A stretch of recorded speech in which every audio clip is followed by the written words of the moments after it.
on the internet, so it's nice to see you all. Oh, hi up the back there. My name is Pete Malicki. Hi, come on in, please. Come on in, grab a seat. I think most of you probably know me because I'm running the Short and Sweet Sydney Theatre Festival. I am also Short and Sweet's literary manager, so I handle all of their script entries. I am a published fiction author and playwright. I work as an editor. I've run a publishing company. I've had short stories, a novel, many articles, plays published. I've had over 100 productions of my plays. Basically, I'm someone who has been very, very active in the writing industry and have learned a lot about it. Before I start, I might just show you a publication of my play Room that has been published by King Street Theatre's owner, Marcus Weber. He runs a company called M2U00219.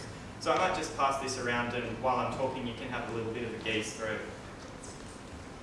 Just have a flick through, and I'll talk about that a bit later on.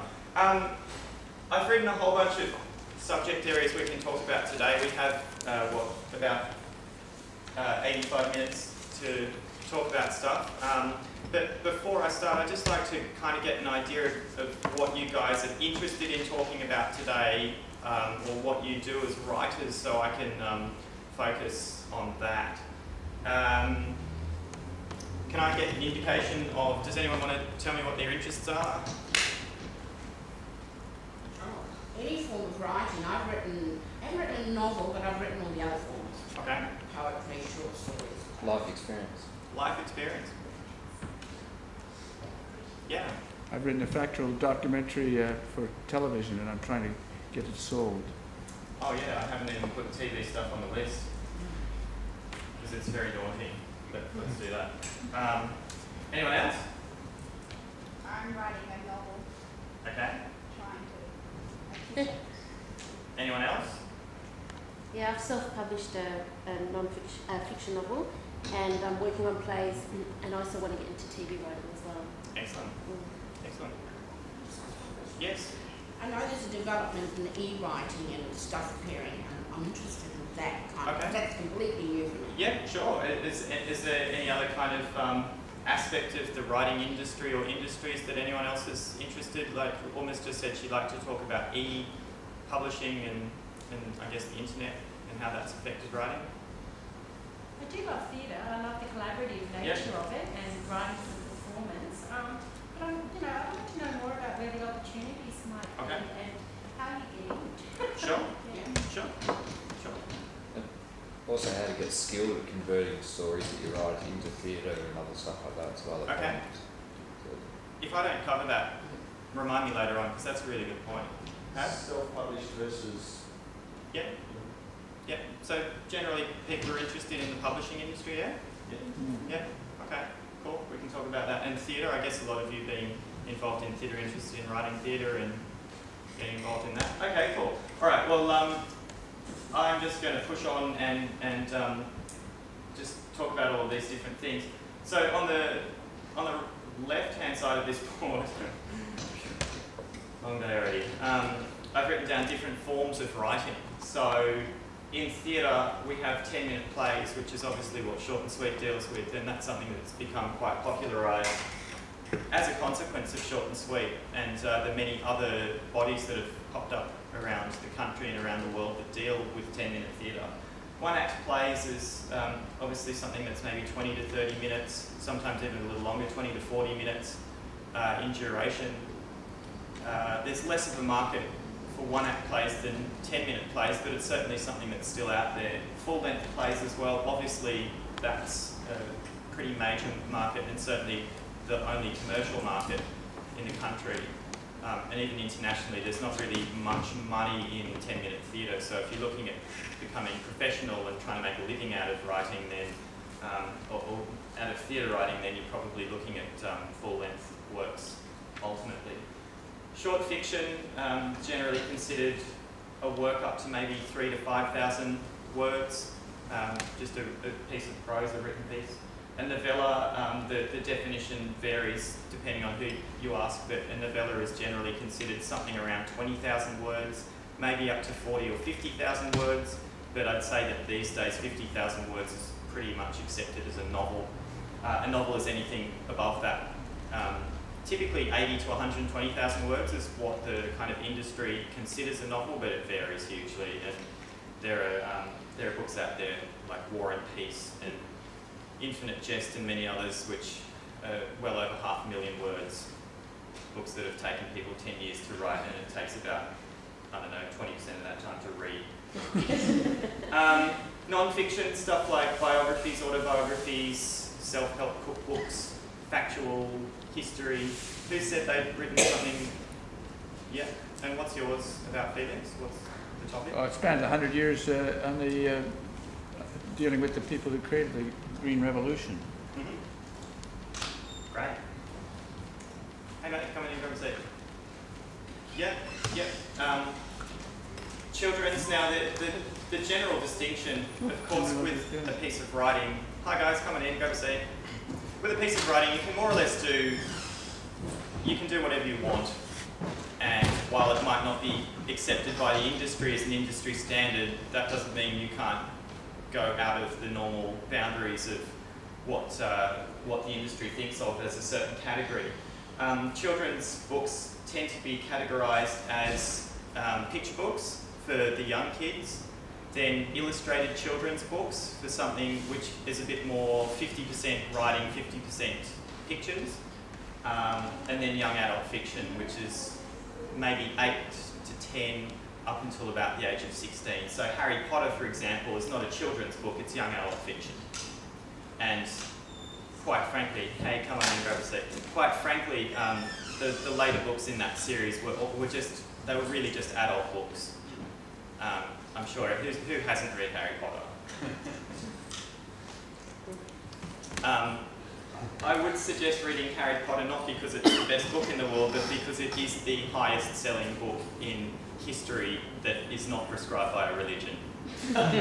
So if you want to see what's really successful out there, that's a good starting place.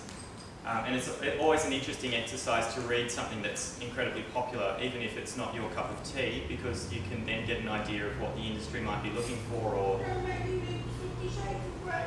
yeah, please don't read 50 Shades of Grey. You will want to kill yourself. It's true.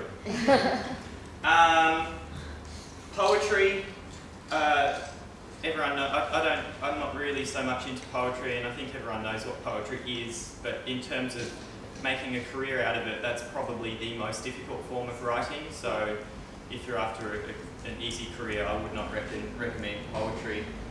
Journalism and writing articles, that side of non-fiction, is probably the easiest way to make a career as a writer. I mean, there are thousands and thousands of journalists in New South Wales alone, or Australia, I don't know. There are lots of journalists out there, and they're all making a full-time salary from writing.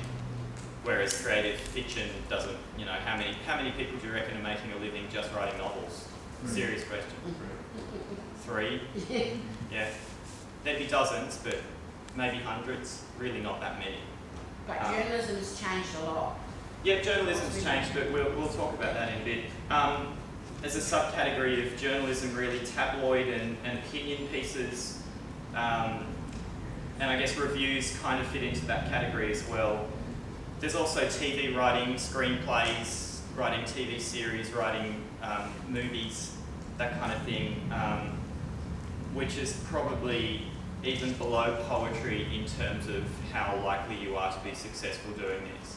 Writing a TV series, if you can get on board as something like Neighbours as a Neighbours writer, well, there are opportunities on that side of television. But if you want to try to get a movie produced, well, good luck with that. Also, there are many other forms of writing, things like song lyrics, which don't really go alone, they are part of songs. John? Why do you say good luck with that? Good luck with that? Yeah, because it's incredibly difficult, but I can talk about that in a sec if you like. I will, okay. Technical writing, so writing manuals, instruction manuals, I don't know, IKEA, something like that. Comics, graphic novels, any other stuff like that. Who can think of anything that I've missed? There are probably dozens of different forms. Commercial writing? Yeah, writing commercials. Copywriting? Yeah. Sorry? Copywriting? Copywriting. Yeah, writing copy. I have to do that as part of my job, and I suck at that. I hate it. Advertising. Yeah, advertising, copywriting, commercials, all very similar kind of thing. I mean, there are plenty more, but let's not worry about those. Screenplays, I'll talk about them in brief. I've never really bothered going down the screenplay road because, to me, writing a piece of theatre or a screenplay is something that does not stand alone. People don't read screenplays, they watch movies. The script itself is not really the main thing, it's the final product. Same with theatre. People who are active actors and people who are interested in the theatre world will certainly read scripts, but it's written to be performed, it's not written to be read. So with something like a screenplay, I wouldn't waste my time on it unless I thought there was a good chance that it was actually going to be produced, because to me it might take me 6 months to write a good screenplay, and then how's it going to be produced? Who will produce it? It's all about, in film and television, being connected is really, really important. What do you do with your screenplay? You could send it to a production company. How many screenplays do you think they receive? Hundreds and hundreds, probably several daily at least. Any major production company, like think of the big studios in the US, they wouldn't even look at anything unless it's come through an agent or someone they already know, because they would just get millions and millions of submissions, and it would just be a waste of their time. That said, I have had a couple of plays optioned as screenplays. I've had people pay for the rights to do a screenplay version of them, but that's something that I haven't really personally been involved in. I've just sold them the right and the capability of doing that. So for me, doing screenplays is something that if you're really keen, you would get a team together and film a short, probably as a starting point, something like a Trop Fest, or for a film festival, maybe a 20-minute film. But to me, it's part of the greater package of production and not just writing the script. The only reason I would personally write a screenplay is if someone optioned me to do it, they paid me to do it, or I was personally keen to produce it. Yeah. Okay. So I think a few of us wanted to know about opportunities for theatre writing, yeah? Who'd like to, I know the point was not to talk about 10-minute plays so much, but who is interested in perhaps some other opportunities for writing 10-minute plays? Yeah, a few people, cool. I'll just talk through it really quickly. Over the last maybe 5, 6, 7, 8 years, I think with Short and Sweet creating such an impact in the world of short theatre, a lot of other events have popped up around the state and around the country in particular, revolving around the 10-minute form. Without going into too much detail, I can just give you the names of some of these things and you can look them up yourself. There is Crash Test Drama. Crash Test Drama is a play reading event held at this theatre. Throughout the year we get 10 plays per month, and we do them as a moved reading. We do all the casting on the night, and the actors have 90 minutes to put it together and then do a live performance in front of an audience. That's a really great way to get your work tested. So if you've written a 10-minute play, Crash Test Drama is always looking for work. Just Google it. There's a website, crashtestdrama.com. I actually run the event as well, so yes. Script in Hand, as part of Actors Anonymous. That's another event which is very similar to Crash Test Drama. It's a play reading event. They accept submissions of 10 or even 20-minute plays. They're a bit more relaxed on the time limit there. And you can send them your stuff, and then they'll get actors and directors together and they'll perform it in front of an audience. But it doesn't have to be a complete play in 20 minutes. It can be part of it. Exactly. So as Pete says, it doesn't have to be a full play. It could be an excerpt from a full-length play. It could be a work in progress. That they're a lot more relaxed about the content. Hey there, come on in, grab a seat.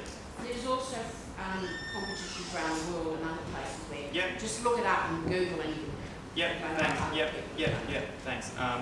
So of course there are many competitions, and just doing a good Google search is a good way to find things. What's the one that Deb Bradshaw runs? Not Quite Cabaret. Not Quite Cabaret is another event that's popped up which deals with 10-minute plays.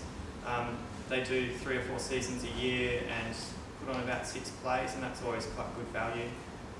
Playtime is something that used to exist. And there's also like, there's women's ones, there's queer ones calling out. So you've got ones that's for them to specific. Okay, yep. So, of course, if you have a specifically themed something or other, then you can search that out. Basically, if you could find a lot of this stuff on Google, like any kind of competition or event, just look it up and you'll certainly find something that's out there. There's something in Victoria called Little Gems. There's another one for you, Little Gems. They're pretty good. It's a $5 entry fee. They allow 3 plays per writer. They shortlist 20 plays and do readings of 20, and they do a full performance of 10 plays, and they also publish those 10 plays as a single publication. So there's an opportunity there. Little Gems. Little Gems. G-E-M-S. If you just do a Google search for 10-minute plays, there's a website, 10minuteplays.com. Good luck getting your work on that. The guy's probably gets harassed by lots of writers, but I got a play on that website, and I've since had about 30, 40 productions of that play, because it's the highest ranking 10-minute play website in the world. If you write 10-minute plays, it's the first hit in Google, so anyone who's looking for 10-minute plays will probably stumble across that. Just don't tell him that I sent you there, because he'll probably get really angry at me. And then he'll take my play off. Don't do that. Don't do that. But yeah, that's 10-minute plays really. I'm not going to focus on that more. One-act plays are about the same. There are plenty of events and competitions around Australia and internationally which focus on that time limit. I'll talk about that in a bit when I talk about career advancement, but basically one of the best things you can do as a writer to get your name out there is start by entering competitions. You can just build up a CV, you can build credibility. Did you have a question about that? Yeah. You were saying that 10minuteplays.com, and you're one of the top players, or top player that's been performed many times. Mm-hmm. Besides getting your name out there, are there any other benefits by getting your play performed so much? Well, exposure. I mean, all the benefits that come with having a play produced. You get an audience, you get exposure, you might have an audience member or a cast member from the play go and then look you up and find more of your work. I've had people find that play on that website, look me up, and then they've seen all my other plays, and then they've wanted to produce something else. So probably as a result of having that play on that one website, maybe 40, 50% of my productions have come from that. I would say short and sweet, and that one website would account for 80% of my productions. Full-length plays. Who's written a full-length play? Wow. Who's had that full-length play produced? Just one. Who wants to get their full-length play produced? And who's like sent it around somewhere and no one wants to produce it? Who just hasn't bothered? Who wants to get it produced but they haven't sent it around and just hope that, I don't know, someone will steal their laptop and then find their play and send it to the STC. Anyway, getting a full-length play produced is very, very difficult. With a 10-minute play, there are lots of opportunities out there. There are lots of events. Something like Short and Sweet, well, we produced 175 plays this season, so there are 175 opportunities. You look at something like the Sydney Theatre Company, how many plays do they produce per year? 6, 8? Something like that? Does anyone know? I'm just guessing. No? It's not that many, let's put it that way, because they're going to do a 4 to 6 week season, they have to prepare it. Yeah, maybe they do a dozen plays at the most. Obviously, there's already that disparity there. They're also very selective, because when you cut the pool down from 170 down to 10, they're going to be using Shakespeare, classics, famous Australian writers, someone like David Williamson. He gets a play produced every year in every major theatre company, just because he sells. When you're looking at commercial theatre, they have to make their money. There's not much money in theatre at the best of times. Even commercial theatres, yeah, they might make good money, but no one is really making a fortune out of that. Even Sydney Theatre Company, because of the size of who they are, they have a lot more staff, and their staff, they're all salaried, they're making a living from it. But I don't think anyone's creaming $500,000 a year out of running the STC. I mean, who runs the Sydney Theatre Company? Kate Blanchett. Do you reckon she's making her money from the STC, or maybe from the movies where she gets paid millions of dollars? So it's really not about the money. But the point is that if you're an unknown writer, that is a huge risk for a commercial theatre company. Even if your play is amazing, it's still a risk, because they're going to look at that and their first question is, who is going to want to watch this? They can market it as much as they want, but if you say, hey, Macbeth, am I not allowed to say that in a theatre? Yeah, you're going to run around 3 times. Okay, I'll do that later. I did that on the way in just in case I accidentally said Macbeth.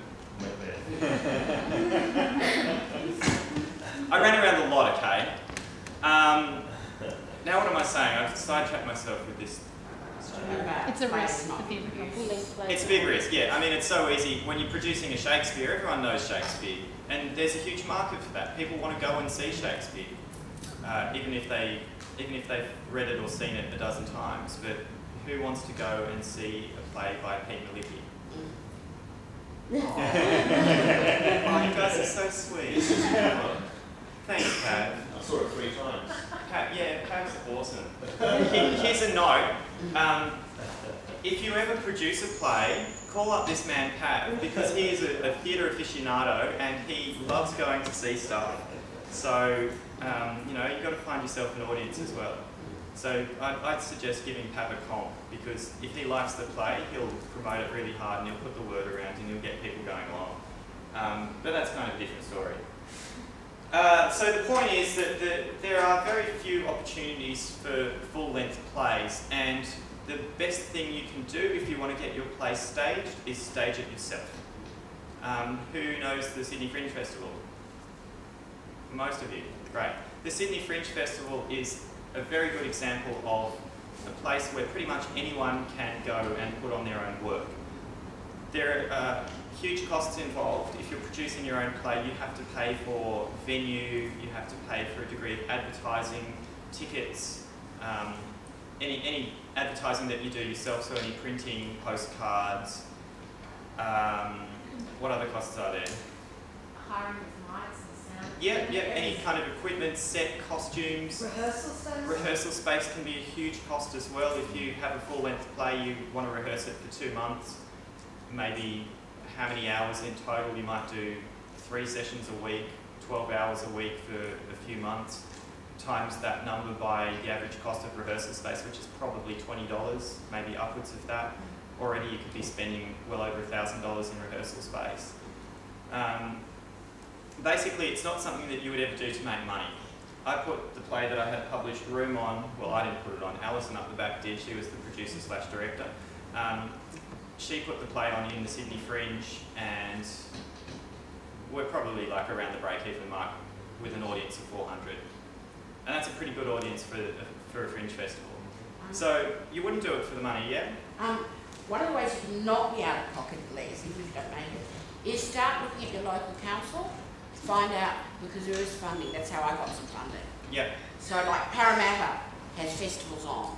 I know Marathon does. Find out what your local council, and there will be funding in there. They get funded But through the the Arts funding, Council. the funding, they say it's about 5,000, but nobody gets voted. It's about 2,000. Yes, but at least you Anyway, get your work on guys, without spending too much money. Yeah, we can talk about that. It's worth it. We can talk about that later. There are many ways to make money. You can fundraise. The point I'm trying to make, though, is that it's a costly exercise. Yes. Even if you have a decent audience, you'll break even. You might make a few $100 each. You probably want to pay your cast if you're that kind of person. As a writer, well, you know, you might be lucky to make, if you're super successful, you might make $1,000 and you'll put a lot of your heart and soul into it. You don't do it for the money. The point is you're doing it to create an opportunity for your work to get out there. Reviews, building an audience, getting your name out, all of those things that come along with that. You might win an award. This copy cannot be sold because it says it's a recipient of the Fringe Award for Excellence, which was, I think, prematurely printed, because that's not what this won. What did it win, a finalist award or something? Yeah, in the category. But I actually got Room published after having it performed in the Sydney Fringe. I invited Marcus, who runs the King Street Theatre here, to come and review it because he also reviews for Sydney Arts Guide, I believe. He was going to come, he couldn't make it, he did ask to read the script, he read it, he loved it, he published it. So that's probably quite an exceptional case that you'll send someone a script and they'll go and actually print it for you. But that's the kind of thing that can happen. And I got some pretty amazing reviews out of that. What I've done is put together a package to send to commercial theatre companies around the world, which has some production photos and the reviews, and it's basically just like an advertising sheet for production companies to try to sell the show to them. And I can send that with a really nice printed copy of the script. And if I pay the wholesale price for this, it's not too expensive. And hopefully get future productions out of that. So think if you're trying to get the full-length play produced, you can produce it yourself, you might not make any money. In terms of your overall career advancement, which is something I guess I'm going to be talking about while I talk about all these things naturally anyway, it's a really good stepping stone to the next thing. So don't expect that you can just get produced by the Sydney Theatre Company. It might happen, I'm sure it happens sometimes. They run a competition, for example, the Patrick White Award.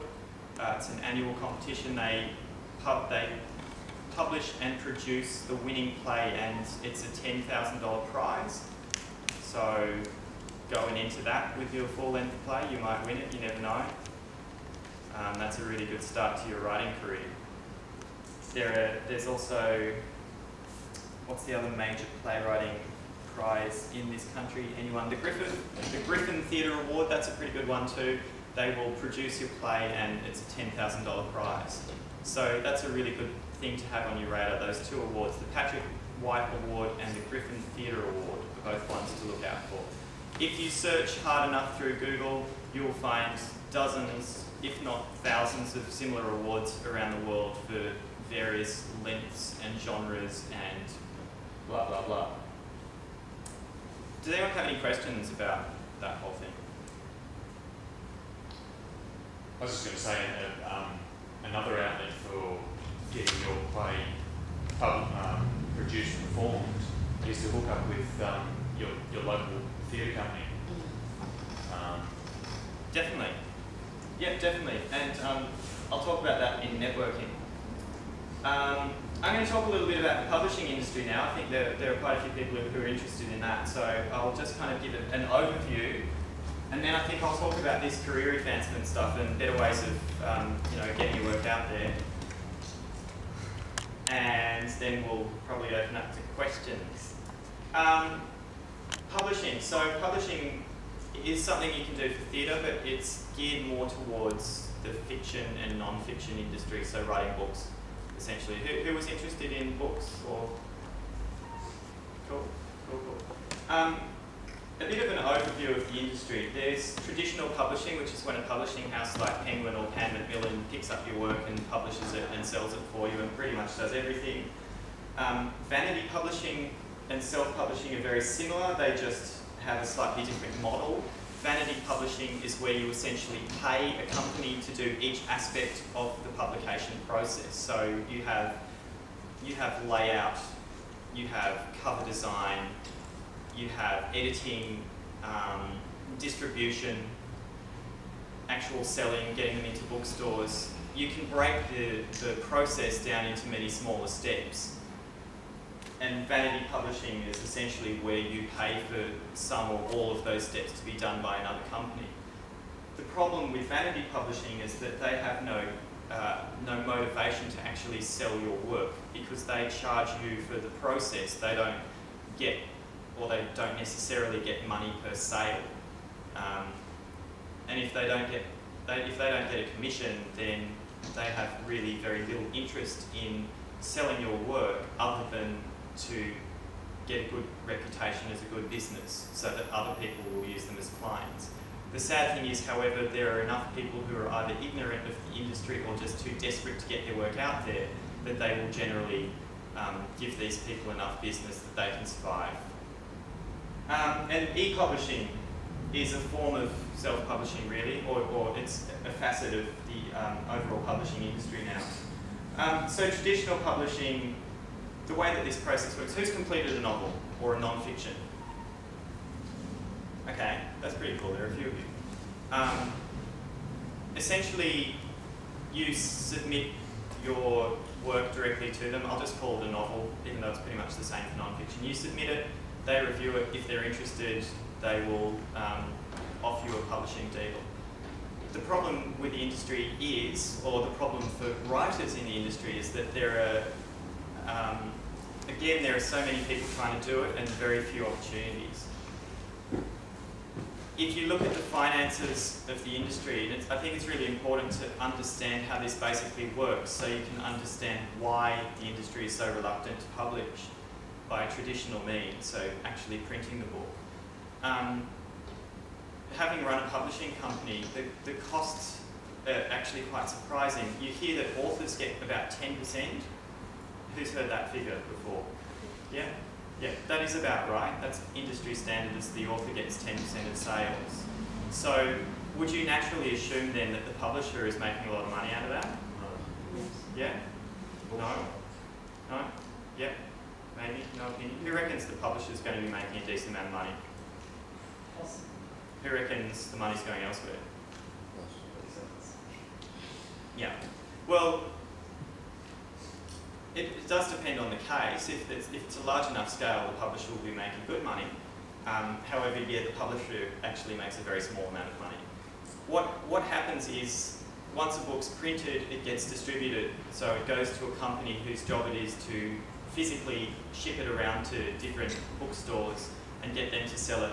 Distributors often work directly with booksellers or as booksellers, and essentially they will take a bulk price. So let's say your book costs $30, the distributor might charge $20-something, $22 per copy, which leaves maybe $7 or $8 for the publisher. The publisher has the costs of running a business, all their staff, editing it, doing all the layout, physically printing it, actually paying for the copies to be done, and then the author. So in that $8 profit, the author's getting $3, the publisher has $5 before costs, after costs. Help me out here. After, I'm pretty sure it's after. Thank you. Yeah, so they're getting $5 a copy, but they've also had to pay for all their other costs. So the publisher, in many cases, might get less than the author. So it's really not that great a business to be in. And the publishing industry has been struggling for the last maybe 5 years or even a little longer because they didn't catch the e-book wave soon enough. And there are many companies out there like Amazon who are doing a lot better with e-publishing, and it's making it even more difficult for traditional publishers. In terms of printing, from having paid for a book to be printed myself, you can change the cost depending on many factors. It depends on the cover that you use. If you use hardcover, soft cover, glossy coloured front cover, or just a plain black and white cover, obviously the cover has to be good, because what's that old expression? You can't judge a book by its cover. Thank you. Yeah, you can't judge a book by its cover, but everyone does. That's the exact point. You have to have a nice looking cover. It has to be an attractive design. It is actually, it can be like 20-25% of the cost of the book, depending on other things, which is pretty ridiculous. What paper stock you use, where you get it printed. You can go overseas. Printing in China is dirt cheap. I got my book printed in Australia. I wanted to support Australian business, and I also printed it on FSC paper, which is forest certified, because I wanted to support the environment rather than dodgy Chinese industry, which is going to pollute and all of that. So it cost me, I printed 1,000 copies of my book, and it cost me something like $6.60 a copy. So if you look at that, that profit margin, I sold my book for $25 initially. When you look at that profit margin, if I was a publisher, I've actually lost money. So if I was doing it that way, I couldn't afford to print that small number of copies. So essentially a publisher only wants to do something in bulk because the more you do, the cheaper it is. A publisher's probably thinking they want to do a minimum of 10,000, if you're talking about just fiction, they probably want to do a minimum of 10,000 copies so that it's economically viable. With an unknown author, the idea of selling 10,000 books is actually not an easy thing to achieve. Unless they're selling a Harry Potter or a major commercial fiction, something you buy at an airport, there isn't a huge profit margin in it for them. So generally the publishers are much more concerned about looking at authors they know that will sell, such as an established author or a celebrity or someone who has some reason that they're going to sell a book. Did anyone here know that Pamela Anderson is a fiction author? Dead true. Sure. No, she wrote an adult fiction book. I'm pretty sure she got it ghostwritten. Does anyone not know what that means? Okay, good. One person told. Ghostwriting is when someone writes your book and basically puts your name on it. Great example is Jackie Chan's autobiography. I remember reading that. He can barely speak English, but his autobiography is written in English. In that case, it says, whatever it is, My Life by Jackie Chan, and it says with somebody. That with is the person who actually wrote the book. In most cases with ghostwriters, they don't get named at all. It's just something that happens. And there have been rumours that some major authors, I can never remember who this is, but I've heard that I think John Grisham or maybe Robert Ludlum or one of those kind of major international authors actually get other people, have put their name on other people's work. Don't quote me on that, don't sue me. Yeah? Controversy that she had a team of writers working for her because there's no way she could produce that much Right. material on her own. Yeah, so there you go, speculation that Enid Blyton didn't write all of her own stuff. I mean, it certainly happened in the history. It certainly happened in the history of writing that, major authors have had other people write their books, basically, and they've put their name on it. And the obvious reason is because people are going to buy a Robert Ludlum, even if it's written by someone like Pete Malicki, because who's going to sell more books? Thank you! Pay you later. Anyway, so that's traditional publishing. It's just incredibly difficult. The industry standard response is we will not look at your manuscript if you are not already published, which obviously if you're not, how do you start? Or you have a literary agent. Now, a literary agent, basically their job is to try to get your work published. So they are an intermediary between yourself and the publisher. They get 10% of what you get, which is already not very much. So let's think of you sell 5,000 copies of a book at $30 a pop. That's, someone do maths for me? You get $3 as an author? Yep, $3 times 5. And they get 30 cents, the literary agent gets 30 cents. Yeah, basically. So you get $15,000 and they get $1,500. How much money is that for someone? That's maybe their office rent for a fortnight. Like, a literary agent is not really interested in publishing something that's going to sell even 5,000 copies. And in Australia, 5,000 copies is a bestseller. So it's really hard to get your foot in the door with the publishing industry. For the basic finances of the industry, it's just really, really hard to crack into it because they're so reluctant to take a risk.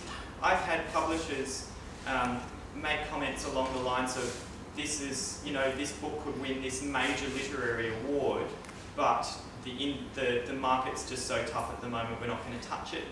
A major literary agent said the same thing to me. She said, you can point a nya at me when you win the Vogel Prize or the ABC Fiction Award, which are two of the biggest new fiction awards in the country. So, she even thought that I had obviously some potential, even if she was just being nice.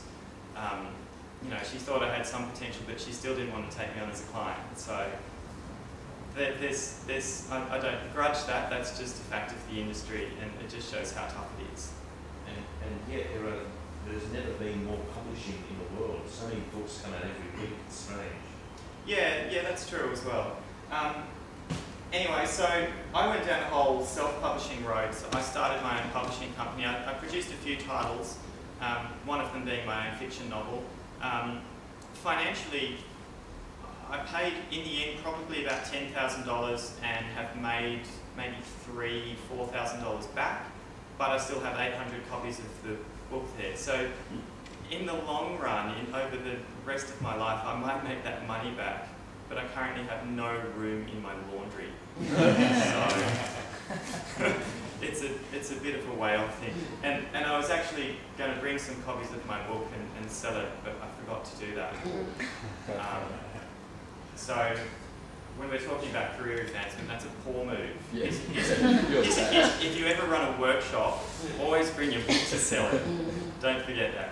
Yeah. A lot of the self-publishing now, because I've only just done recently, it's pretty much print on demand, so you don't have to really print those thousands of copies. They just get printed as they're ordered. So that means there's no outlay, which is good. Yep, true. Print on demand, that's what Room is. Room is print on demand. It's kind of more tied into e-publishing these days. It's what a lot of e-publishers do. Or internet-based publishers, I should say. Something like Lulu. Has anyone heard of Lulu? Yeah. Lulu is a pretty major online book publisher. Anyone can publish their work for free. Anyone can get it printed, and it's done on a print-on-demand basis. So you can just pay whatever the cost is, and they will print it that way. Obviously, I don't want to go into the whole market forces conversation beyond what I've already done. The industry is changing. The way people buy things in society is changing. We're more geared towards buying online and slightly less retail, so that has a huge impact on every industry, including publishing. Going into a bookstore, obviously, if you don't see a book on a shelf, you're not going to buy it. You're not going to go in there and it says, order this now and we'll post it to you in 2 weeks. No one's going to bother doing that, but the internet, that's how it works. So with print on demand, it's very easy to do that with an online setting, because whether the book is already printed and sitting in a warehouse or whether it has to be printed when you order, it doesn't really make a big difference to them. It might delay your shipping time by a few days or even a week or two.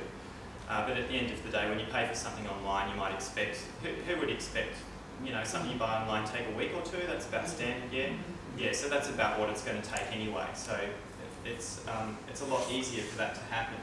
And print on demand, for those of you who don't know, is quite simply when they don't have the book printed at all. When someone buys it, it gets printed. There is obviously less risk doing it that way, but the process is much more expensive on a per book basis.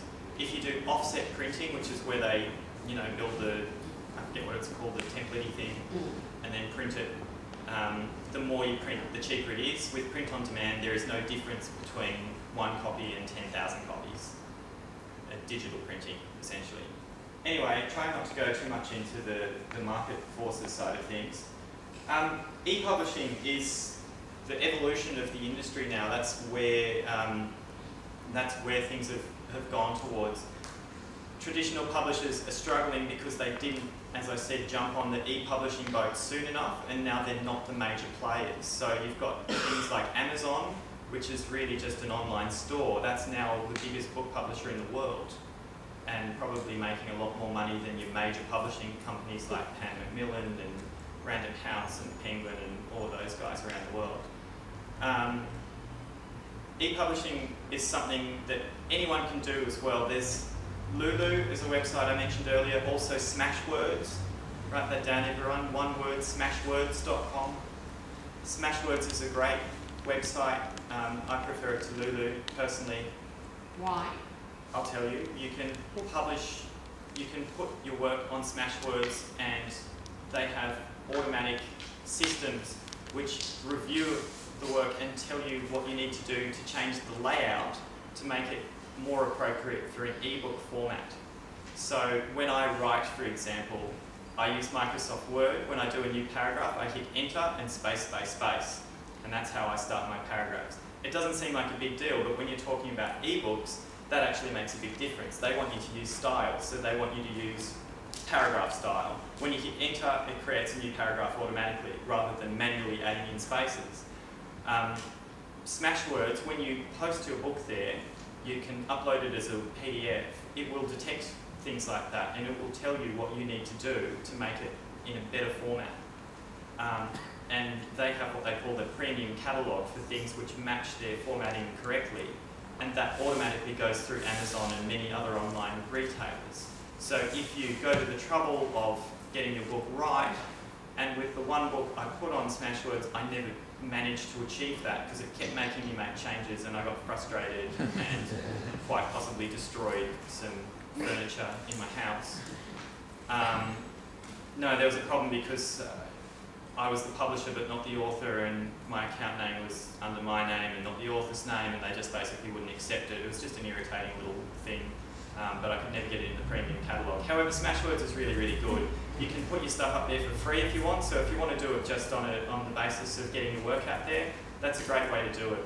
You can then send a link to your book around via email, put it on a website, put it on your Facebook page, whatever, and at the very least you can start getting read. You can sell your book for any nominated price as an ebook, or as a print-on-demand thing as well. I'm not sure how Smashwords does print-on-demand, but certainly as an ebook you can set it at $1. And there are some people who have made a career out of writing books of various quality, selling it for $1, managing to find an audience, selling 200,000 copies of the book. They get maybe 50–60% of that. They've made $100 grand from one book, which is amazing money for a fiction book. And there are other people who, or some of those people have done a whole series, and they only need to have 100,000 people buy their book for $1, and that happens with 10 books, and they're a millionaire. That's actually probably the easiest way to make money. The obvious difficulty with that is that everyone's doing it now. The market is absolutely flooded. So if you put your ebook on Smashwords or Lulu or one of the thousands of other ebook sites, everyone else is doing it too. So how do you stand out above all of these other people? You might be on the home page for a few days with something like Smashwords. You know, whoever posts their book will go on the home page if the category or whatever. But there are so many people posting that that might only last for 5 minutes or until they update the website next. Did you have a question or? Oh, no. I think that's a pretty decent overview of that. Does anyone have any questions on? Yeah, actually, I was going to relate to social media now. That'd be your key use. So you've got your work out there, and then social media becomes such a large part of your job as a writer. Sure. Is that something that you focus on yourself, or? I'll talk about that now. If anyone has any other questions about publishing, e-publishing, or what about things like audiobooks and audio podcasts and stuff like that? Okay, good question. There are websites where you can post an audiobook that you've done yourself. The good thing about technological advancements is that it's pretty easy to create your own audiobook. Most laptops have built-in mics. The quality is pretty crap, but you can just read your book and record it. You can use really basic editing software, and you can put a short story up online, or even a full novel if you have the time, or even just getting a cheap microphone that will work with a laptop. I guess it's similar to the whole e-publishing thing in that there are many people doing this now.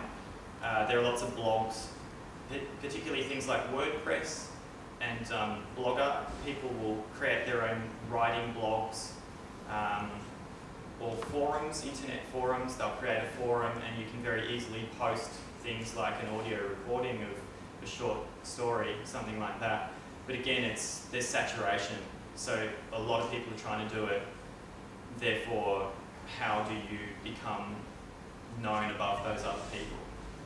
And I'll talk about that in this section. Does anyone have any other questions on publishing? Yes. When you put the thing on Smashwords or Lulu or something, you're basically just putting up the title and the description, maybe a copy of the picture of the thing. What if they have to buy the book? Then otherwise they can't read it until they buy it. Yeah, so why would they want to buy it? They have to have a story told about it, right? A synopsis or yeah, those websites you can actually determine how much of a percentage of the book you give as a preview. So if it's a short book, you can say, oh, 25%, and the first 25% of the book will be available as a preview. So then they can read and see if they like it and buy it. Right. Is there any word limit on those? So you could write like a book that was 20 words long if you wanted to write a book.